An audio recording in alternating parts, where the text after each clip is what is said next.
Ya, Megawati Soekarno-Putri tidak jadi bikin kejutan mengeluarkan nama capres yang akan diusungnya pada peringatan HUT ke-50 PDIP di Kemayoran kemarin. Meski demikian, acara HUT PDIP bertabur sinyal soal capres baik dari Mega maupun Jokowi. Nah, kita bahas soal sinyal-sinyal itu bersama Direktur Eksekutif Carta Politika Indonesia Yunarto Wijaya. Mas Toto, apa kabar, Mas? Kabar baik, selamat sore Mas Diva. Selamat sore. Singkat sederhana sebelum kita bahas Ya, detail-detailnya. Generalnya sinyal-sinyal yang muncul itu sudah kuat atau belum menurut Anda?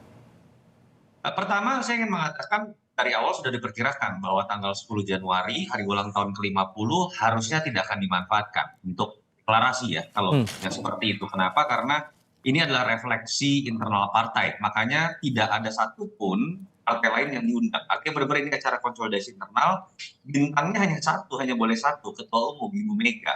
Kalau kemudian dicampur dengan deklarasi, yang akan menjadi bintang itu malah sosok yang akan dideklarasikan. Itu pertama menurut saya secara teknis. Yang kedua, kalau ditanya apa sih yang kemudian bisa dicoba ditarik sebagai sebuah kesimpulan baru dari pidato Ibu Mega terkait dengan pencapresan, saya pikir menarik ya. Hmm. Ketika ada kepastian bahwa yang akan dicalonkan menjadi presiden atau capres ini adalah kader sendiri. Dan kemudian kalau kita lihat kemarin dalam pidato Pak Jokowi mengomentari ini secara lebih eksplisit seperti ingin menekankan bagaimana beliau senang bahwa ada kepastian capresnya akan dari kader PDI Perjuangan sendiri. Hmm. Ini membantah statement narasi atau gosip dulu yang misalnya menyatakan bahwa mungkin saja akan Prabowo dengan Puan.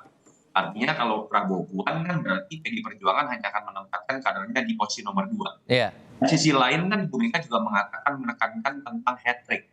Artinya di sini kan ada dua variabel yang Ya. kita bisa lihat.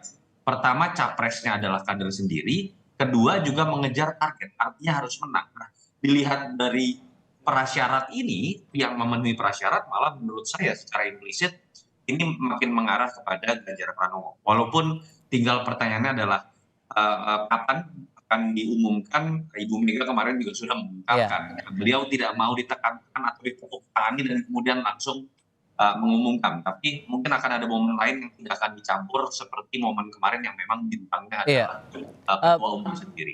Bintangnya Anda katakan adalah Megawati, makanya kemudian Bu Mega sempat bilang capres itu urusan gue, gitu ya, Mbak? Kalau itu jelas ya, kemarin menurut saya ada semacam penegasan I am the boss, the only boss ya gitu ya. Baik itu diungkapkan baik kepada kadernya atau kepada capres yang sudah pasti kan ada di situ gitu ya. Entah orang berspekulasi itu Mbak Puan ataupun Mas Ganjar misalnya. Yang ketiga mungkin itu di hadapan Pak Jokowi juga secara tidak langsung. Walaupun memang Pak Jokowi adalah teladan pemimpinan juga dari kader PDI Perjuangan, tetapi urusan capres itu mandatnya tunggal dari Kongres hanya melalui Ketua Umum. Jadi memang ada penegasan who is the boss dalam acara internal PDI Perjuangan kemarin. Dan kesannya Anda tangkap ini ke siapa? Ke presiden kah?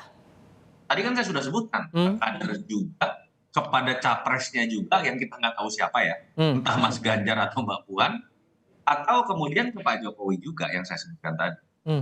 Tapi kalau untuk relasinya sendiri antara Megawati dan juga Jokowi untuk masalah pencapresan ini, Anda melihatnya masalah posisi kingmaker nih kedua-duanya nih kalau bisa dibaca dari kalangan awam begitu. Gimana Anda melihatnya? Ya, ketika berbicara mengenai hubungan Ibu Mega dengan Pak Jokowi, saya pikir Pak Jokowi sudah dari awal ya dapatkan penekanan beliau adalah petugas partai dalam konteks PDI Perjuangan. Tapi kita tahu juga Pak Jokowi kan punya komunikasi dan pengaruh yang cukup besar bukan hanya di PDI Perjuangan, tapi juga dengan partai-partai lain, terutama yang partai barisan koalisi. Entah kita sebut itu P3, entah kita sebut Golkar atau PAN, dulu bahkan komunikasinya baik dengan Nasdem misalnya. Hmm. Dan kalau kita lihat di situ sebenarnya malah kita harus melihat Pak Jokowi dalam skala lebih luas. Kalau terkait dengan PDI Perjuangan, malah menurut saya beliau paling berhati-hati untuk tidak kemudian berani mengintervensi karena memang ini adalah prerogatifnya Ibu Ketua Umum. Hmm. Sementara mungkin di sisi lain kalau kita mau berspekulasi Pak Jokowi berupaya menjadi kingmaker, kan tidak mungkin bahwa sedang ada upaya yang dilakukan di panggung belakang dengan partai-partai yang saya sebutkan tadi, mungkin ada P3, mungkin ada PAN, mungkin ada Golkar, untuk mendorong nama yang menurut beliau cocok untuk menjadi penerus legacy. Jadi Dan kalau nama, oke. Sorry saya potong Mas, soal nama Ganjar nih yang selanjutnya jadi sorotan. Ini tidak disinggung-singgung saat hari ulang tahun ke-50 PDIP kemarin nih. Anda ngelihatnya gimana tuh?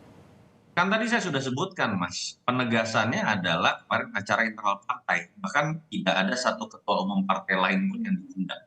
Artinya bintangnya itu betul-betul memang yang ditujukan kepada sosok ketua umum. Tadi yang saya sebutkan, kalau kode-kode diungkapkan kemarin, apalagi ada deklarasi, akan ada 2 bintang di situ. Itu yang menyebabkan menurut saya, siapapun yang akan Oke, diumumkan, dan mungkin orang baik. berspekulasi mengenai Ganjar, tapi mungkin tidak akan diumumkan Baik, dalam baik. acara. Mohon maaf, saya harus potong diskusi kita kali ini. Terima kasih untuk perspektifnya sementara waktu. Mas Yunarto Wijaya sudah berbagi bersama kami.